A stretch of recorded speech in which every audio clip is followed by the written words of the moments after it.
Olá, hoje iremos falar sobre a função da enfermagem nos casos de emergências psiquiátricas.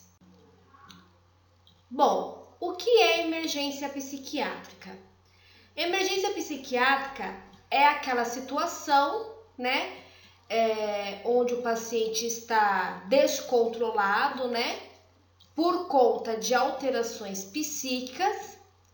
E essa alteração, esse comportamento e as reações do paciente pode estar trazendo risco significativo à sua vida ou à vida de outras pessoas, pessoas que estão ali próximo a esse paciente. Então, nesses casos, é onde há a necessidade de uma intervenção terapêutica rápida, imediata, ok? Quais são os objetivos para o atendimento de emergência nesses casos, Os principais objetivos neste atendimento é estabilizar a situação, Então, fazer a estabilização do quadro, observar através do comportamento do paciente, através das informações que podem ser trazidas pelos familiares ou quem o acompanha, e aí fazer ali uma ideia de qual hipótese diagnóstico desse paciente, fazer os exames complementares para excluir causas orgânicas e, após, fazer o encaminhamento para o centro e o local ideal para o acompanhamento do tratamento, acompanhamento médico desse paciente, tá? Bom, então aqui detalhadamente falando desses objetivos, a estabilização do quadro, Então, fazer uma abordagem, fazer o controle de forma verbal. Se não for suficiente, vai ter que acionar o médico para fazer a indicação farmacológica para controlar esse paciente. E se for o caso aí de muita agitação, de violência, etc., deve-se também entrar com a estabilização física, que nós vamos falar aí no decorrer da aula, sobre a contenção mecânica, tá? Essas formas de controlar, elas podem ser isoladas ou simultâneas, Pode haver necessidade de fazer o controle utilizando as 3 formas, 2 dessas formas, enfim, vai depender aí da situação do paciente.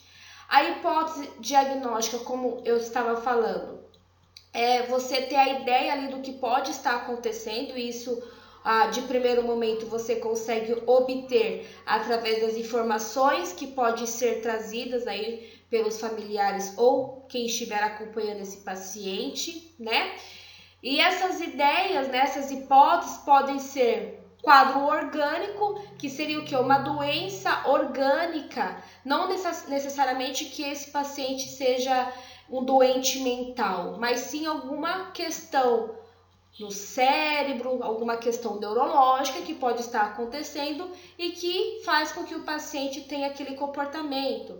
Surto psicótico, desestabilização do humor, crise de ansiedade, transtorno de personalidade, Então, isso aí são as hipóteses que pode vir a ser cogitada mediante uma emergência psiquiátrica.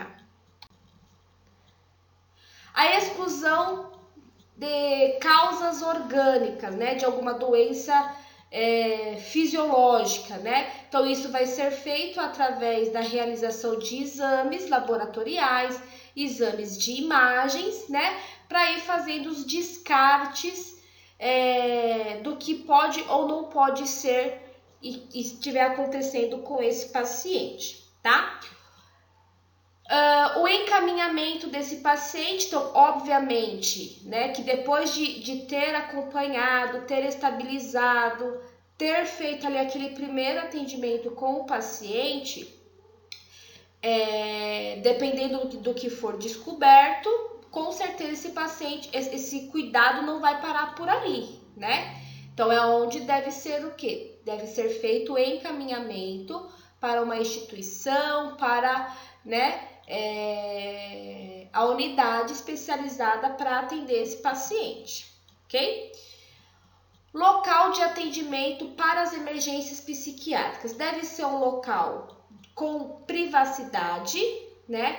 Onde o paciente possa falar livremente, e assim a gente consegue também controlar e evitar a exposição desse paciente. Deve ser um local seguro, né? Onde ele não tenha acesso a materiais, equipamentos, materiais cortantes, nada que ele possa servir como uma arma, tá?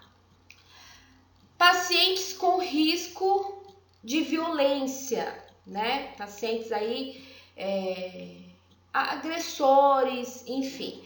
Então, se for necessário esse paciente ficar sozinho, que o local, o quarto que ele está acomodado, se mantenha com porta aberta, né? Se o ideal é que a equipe já tenha conhecimento, né, do perfil do paciente que eles vão atender, assim eles conseguem preparar o local correto, o ambiente, até mesmo preparar a equipe, ok? E também já deixar ali meio que prescrito, mediante também o suporte médico, as medicações, caso esse paciente tenha grandes agitação motora, então vai ter que ser necessário algum tipo de tranquilizante, de sedativo, ok? Sempre deixar em alerta um suporte de pessoal, pessoas que possa ser necessário para controlar um possível surto que esse paciente possa ter, né, durante aí a sua internação, durante, né, o período que ele estiver ali naquela instituição, né? Então, tendo esse suporte de pessoas, o auxílio também de outros profissionais, né, que possa auxiliar aí no acompanhamento desse paciente, tudo isso tem que estar alinhado, tá? Para o atendimento a esse paciente. Detalhes na avaliação na emergência, né? Então, diferente de outras avaliações, na emergência psiquiátrica, o tempo é limitado, né? Então, tem que fazer um bom uso desse tempo para resgatar o máximo de informações, porque quanto mais informações, melhor para estar definindo e direcionar aí um caminho e um possível diagnóstico para esse paciente. O relacionamento entre médico e paciente deve existir com aquela mesma explicativa que nós tivemos na última aula, ok? Sempre nesse relacionamento onde, né, vai haver uma conversa, vai ser um momento também de entrevistar esse paciente. Por ser um paciente psiquiátrico, nós temos sempre que ter a paciência, saber ouvir e observar, né? Porque nesse momento de ouvir e observar é onde se consegue, né? Observar alguns gestos, alguns trejeitos e aí assim fazer uma definição do perfil desse paciente, tá? Sempre que possível, transmitir a ideia, né? Fazer com que esse paciente entenda que os profissionais da saúde são amigos, né? Eles estão ali para agir e controlar, proteger ele e qualquer outra pessoa que esteja perto dele. Então, sempre tentar transmitir assim, informações positivas para esse paciente. Sempre ser franco, honesto e calmo, não fazer ameaças, porque isso pode piorar a situação, tá? E um erro que se observa, né, em algumas situações aí, algumas emergências psiquiátricas, é quando se ignora doenças que pode estar levando o paciente a se comportar daquela maneira, né? Então, não se faz o passo a passo, né? A eliminações de causas orgânicas, enfim, e aí acaba já definindo aí como surto, um cliente realmente psiquiátrico, e isso acaba sendo um erro, ok? Então, para que isso não aconteça, é importante a atenção da equipe, do médico, do enfermeiro, dos auxiliares e técnicos que estiver envolvido no caso, né? Porque algumas situações já se suspeita em ser algo orgânico e não necessariamente um doente psiquiátrico. Ah, mas como assim, professora, algo orgânico? Por exemplo, alguma lesão neurológica pode desestabilizar conscientemente, né, a orientação daquele paciente e colocar ele numa situação onde o comportamento, a forma de pensar, a forma de agir seja bem semelhante a um paciente com doenças psiquiátricas, tá? Pode ter convulsão, pode ter delírio, pode se tornar violento, pode estar confuso e desorientado nas suas conversas, né? Isso pode ser o quê? Um aneurisma, um traumatismo crânioencefálico, né? Então, uma lesão, qualquer tipo, mas que seja aí uma lesão neurológica, pode acontecer isso, tá? Então, quais seriam aí pequenos sinais que pode se suspeitar de causas orgânicas? Então, um início agudo, então um início de repente, o primeiro episódio, nunca teve, a primeira vez que ele se comporta dessa maneira, né? Quando chega um paciente com esse tipo de comportamento, de início agudo, né? Primeira crise, e aí também se observa que a idade do paciente também é uma idade já elevada, né? Porque doenças psiquiátricas de modo geral tende a se desenvolver jovem, né? Então a idade acaba sendo também aí um ponto a ser observado, ok? Abuso significativo de algumas substâncias, né? Alucinações que não é uma alucinação muito bem definida, onde o paciente, né, não consegue relatar exatamente as suas alucinações, né? Alterações no estado mental, desorientação, alteração de memória, de atenção, dificuldade para desenhar algumas formas, né? Características catatônicas, né? Que é a rigidez de postura, o negativismo, né? Então isso, o psiquiatra, ele tem que dar atenção, né? E ele consegue aí também fazer as suas definições observando esses pequenos detalhes, né? Bom, devemos estar preparados para situações específicas, né? Onde a gente se depara com quadros de pacientes que já estão meio que pré-definidos. Então, aqui nós temos aí umas situações de paciente com depressão grave, né?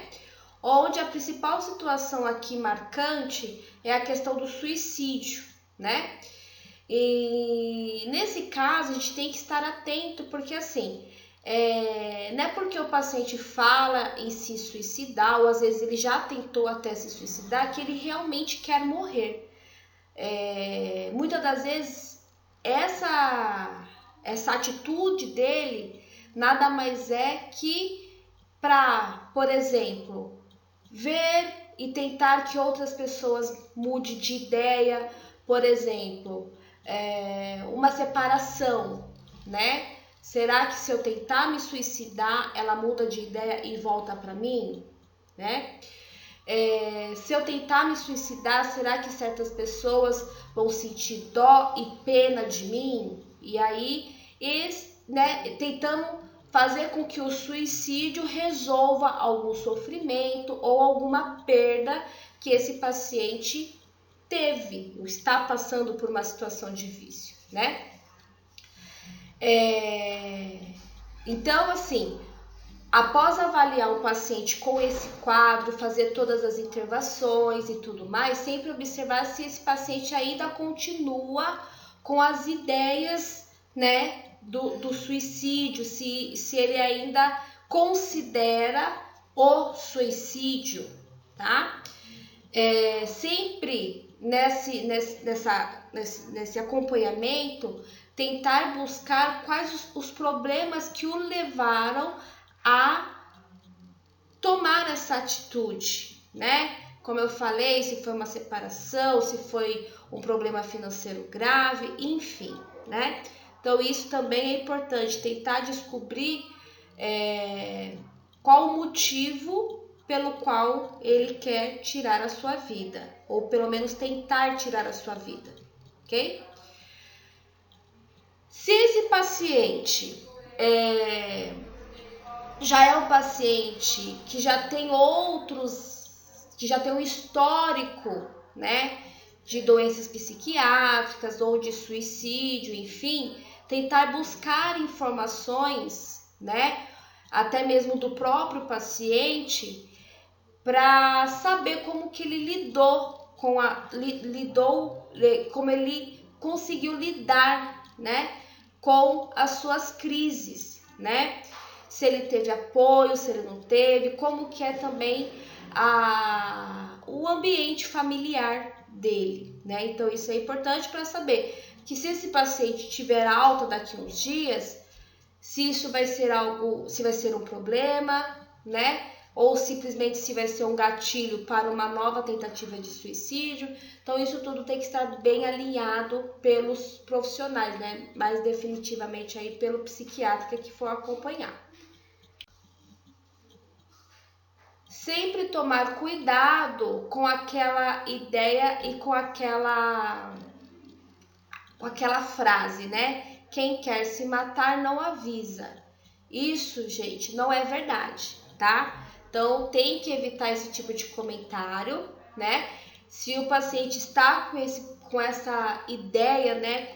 Cogitando essa situação, é porque realmente o paciente está com algum problema sério, está passando por uma crise bem complicada, ok? Outra situação específica seria o atendimento ao paciente psicótico, né? Nesse caso aí, o profissional que atender esse paciente, ele tem que estar capacitado a reconhecer os prejuízos que essa crise psicótica, que é uma crise onde o paciente sai fora da sua realidade, né? E aí saber reconhecer quais são essas alucinações e delírios, né, que está envolvido aí nessa crise psicótica, tá? Observar então esse prejuízo, observar como que está sendo aí a manifestação dessas percepções, né?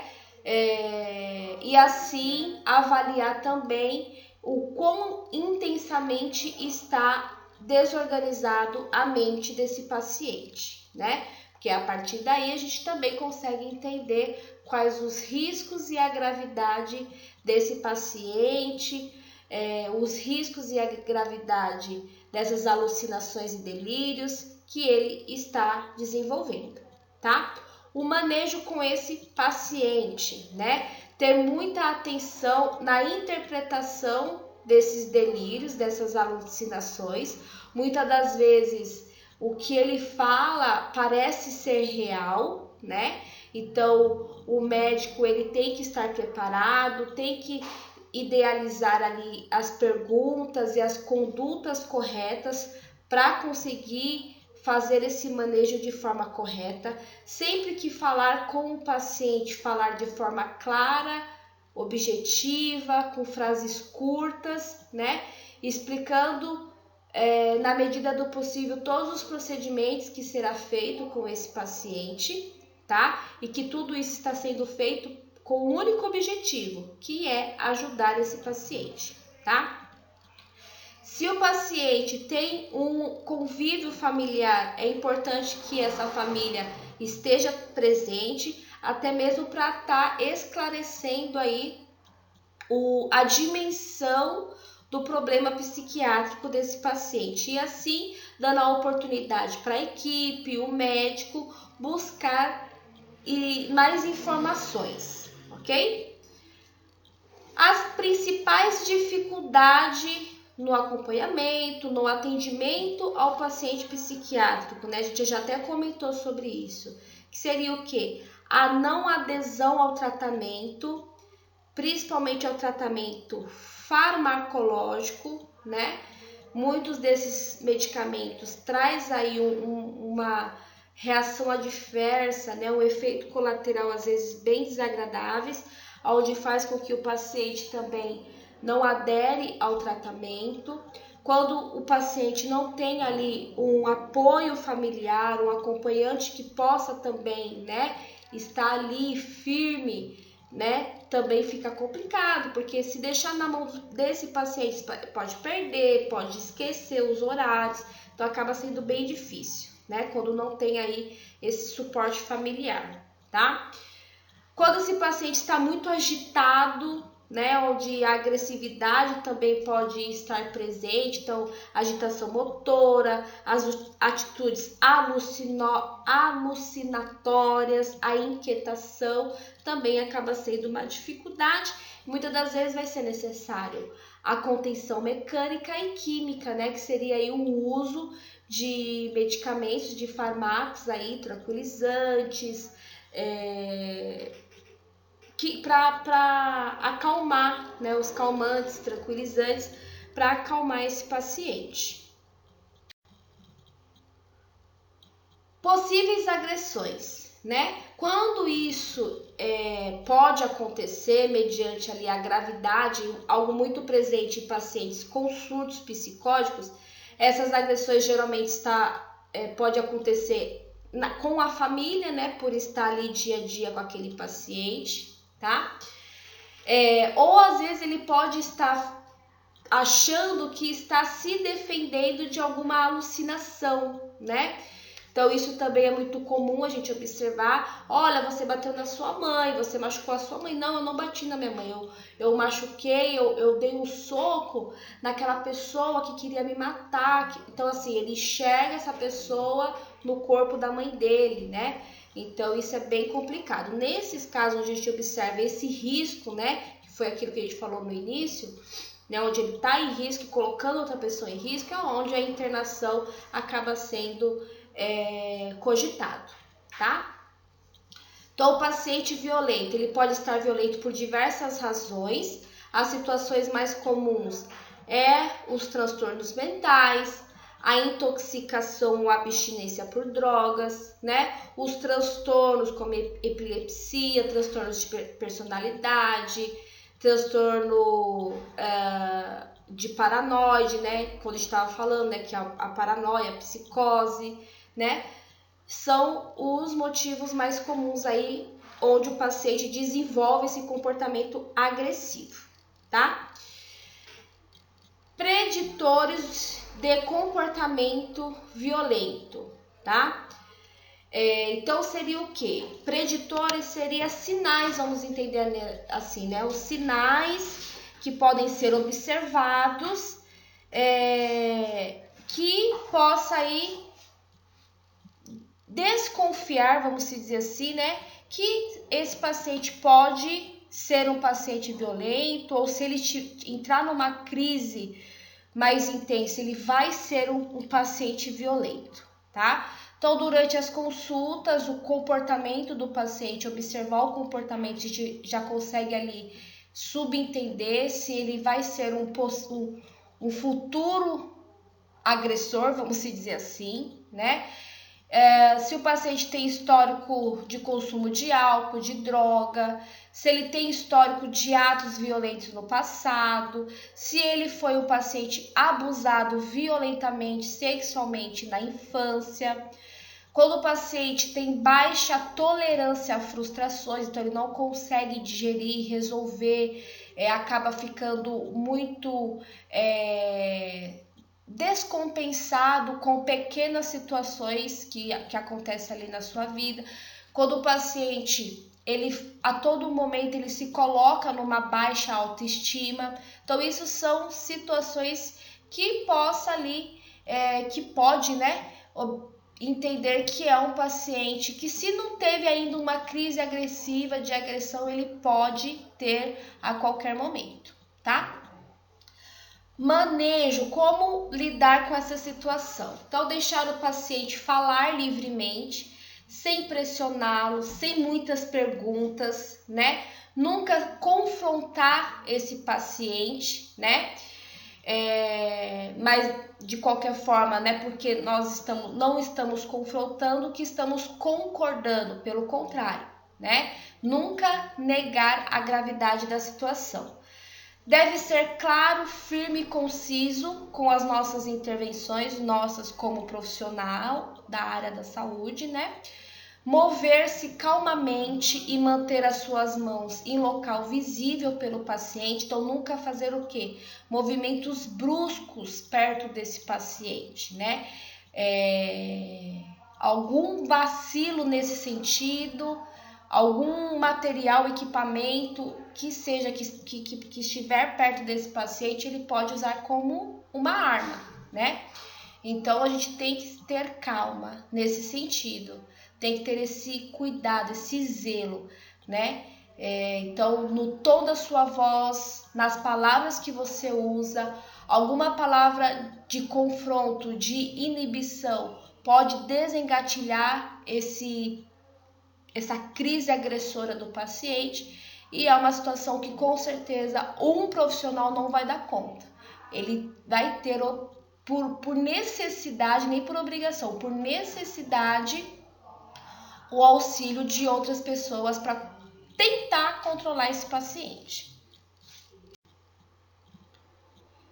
E aí, nesses casos mais intensos, é onde se observa a necessidade de conter esse paciente. Como eu falei, temos a contenção mecânica, que é a amarração, né, a limitação dos movimentos desse paciente.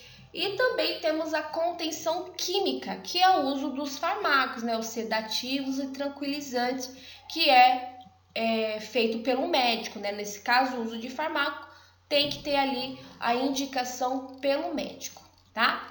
Então, a contenção mecânica é um instrumento muito importante para o controle de pacientes violentos, né? Porém, tem que ser uma conduta, um procedimento muito bem realizado, até mesmo para não ter prejuízos, né, para o paciente, machucar, coisa do tipo, tá? É indicado para prevenir danos físicos para a equipe, para outros pacientes, para o próprio paciente e também para o ambiente, né, para a unidade, um paciente que possa surtar e quebrar tudo, por exemplo. Então, tem que ser indicada a contenção mecânica, vai ser indicada a contenção mecânica, tá? Então, essa contenção vai diminuir a quantidade de estímulos que o paciente vai estar recebendo e vai atender aí a necessidade desse paciente em se manter menos agressivos e limitando aí os seus movimentos, tá? Então, a técnica tem que ter no mínimo 5 pessoas, um desses vai estar conversando, a palavra vai estar direcionada para ele. Não é recomendado que todos fiquem falando, calma, fica quieto, deixar uma pessoa só falando, tá? As faixas que têm que ser utilizadas são faixas de material resistente. O paciente vai ser colocado em decúbito dorsal, com a cabeça levemente elevada, né, com o travesseiro leve para não machucar também. Se a contenção for na sala de admissão, revistar o paciente, se tem drogas, armas, né? Isso isso é importante a gente falar, porque numa sala de admissão quer dizer que o paciente está vindo da rua, por exemplo. Então, não teve tempo ainda, né, para a equipe fazer um geralzão naquele paciente. Então, na hora da contenção, vai ter que também ter alguém para fazer isso. Monitorizar esse paciente, principalmente com relação ao seu nível de consciência e sinais vitais, principalmente quando foi utilizado os fármacos, né, como auxiliares aí nessa contenção, tá? Os motivos pelos quais foi feita essa contenção tem que estar nos registros de enfermagem, nos registros médicos também, né, armazenado no prontuário, caso houver algum questionamento sobre o porquê da contenção. E assim que o paciente estiver controlado, né, que estiver 100% controlado e calmo, aí sim as faixas vão ser retiradas, podem ser retiradas gradativamente, tá? Não manter, né, o paciente amarrado por muitas horas e muito menos por muitos dias, tá? E após a estabilização desse paciente, vai ser feito o quê? O encaminhamento, né, para que ele possa ser tratado num ambiente, numa instituição própria, especializada para aqueles casos. Ataque de pânico. Ataque de pânico é uma situação muito comum dentro das emergências cardíacas. Por quê? Porque os ataques de pânico, os sintomas, né, a sensação que a pessoa tem é como se ela estivesse morrendo, né, numa situação de morte eminente, né? Sente palpitação, falta de ar, sudorese, náuseas. Então a pessoa ela acha que está ok, que está infartando. Então é muito comum ter esse tipo de situação dentro de um ambiente que não é necessariamente o indicado, né? Mas isso é onde faz aquele processo de aquele passo a passo, né? Então, através dos exames laboratoriais e orgânicos, é descartado a possível situação cardíaca ou alteração cardíaca que a pessoa acha que está tendo e é encaminhada para o setor aí psicológico, psiquiátrico, ok? Indicações de internação psiquiátrica, só voltando aí, repetindo, né? Então, quando o paciente tem risco de suicídio, risco de agressão, risco de homicídio, autonegligencia, né? Então, não se trata, não se cuida, não se medica, né? Então, patologias que são difíceis de controlar a nível ambulatorial, quando o paciente não tem nenhum suporte familiar e os sintomas eles aumentam gradativamente, né? Então, a piora dos sintomas. Então, nesses casos, a indicação da internação acaba sendo uma opção.